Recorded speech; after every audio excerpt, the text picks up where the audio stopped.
Saudara-saudariku yang dikasihi Tuhan, salam berkah dalam. Sudahkah kita memberi senyum hari ini? Kamis 21 September 2023. Gereja merayakan pesta Santo Matius Rasul dan penulis Injil. Mari kita awali permenungan kita hari ini dengan tanda kemenangan Kristus dalam nama Bapa dan Putra dan Roh Kudus. Amin. Permenungan kita diambil dari Injil Matius bab 9 ayat 9 sampai 13. Setelah Yesus pergi dari situ, ia melihat seorang yang bernama Matius duduk di rumah cukai. Lalu ia berkata kepadanya, "Ikutlah aku." Maka berdirilah Matius, lalu mengikut dia. Kemudian ketika Yesus makan di rumah Matius, datanglah banyak pemungut cukai dan orang berdosa, dan makan bersama-sama dengan dia dan murid-muridnya.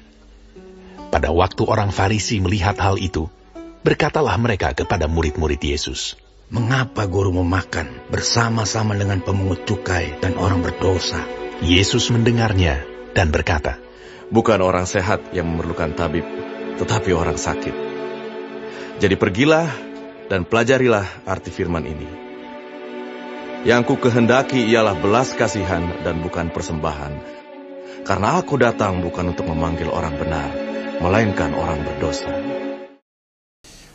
Saudaraku yang dikasihi Tuhan, hari ini gereja merayakan pesta Santo Matius Rasul dan penulis Injil.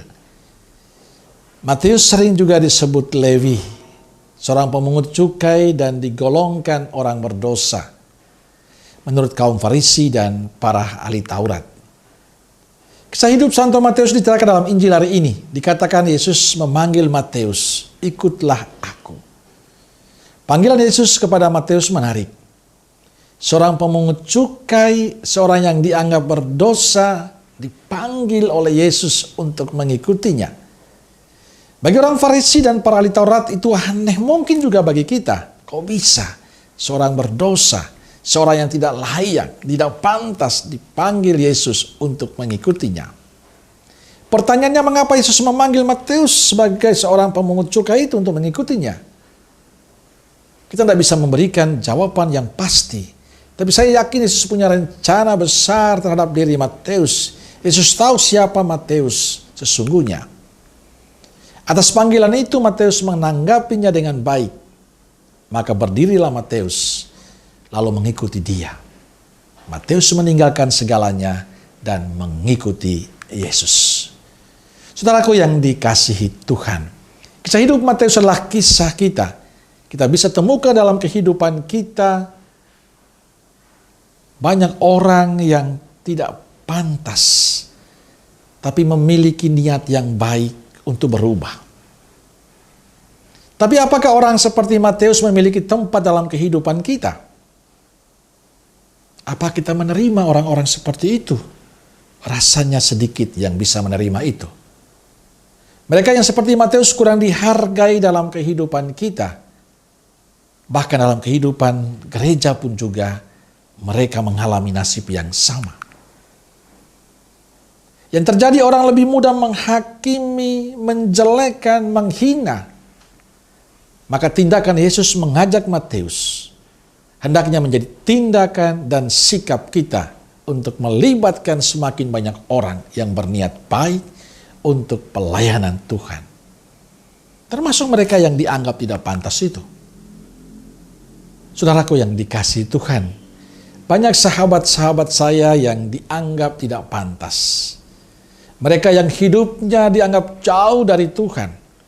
Mereka yang hidupnya dianggap kotor, tidak layak. Tapi karena mereka punya niat baik dipulihkan oleh Tuhan, mereka mengalami sebuah pengalaman rohani yang luar biasa.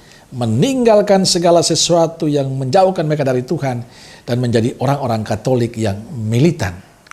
Mereka menjadi manusia-manusia yang luar biasa. Kuncinya adalah keterbukaan hati kita untuk merangkul mereka supaya mereka bisa menemukan Tuhan dan mengalami pertobatan, sehingga akhirnya mereka memberikan diri mereka untuk Tuhan dan sesama. Kalau kita memiliki hati untuk mereka dan melayakkan mereka di hadapan Tuhan, mereka akan menjadi pribadi-pribadi seperti Matius. Semoga kita semakin terbuka hati untuk mereka dan memberikan kesempatan untuk siapapun yang berniat baik untuk semakin dekat dengan Tuhan. Amin.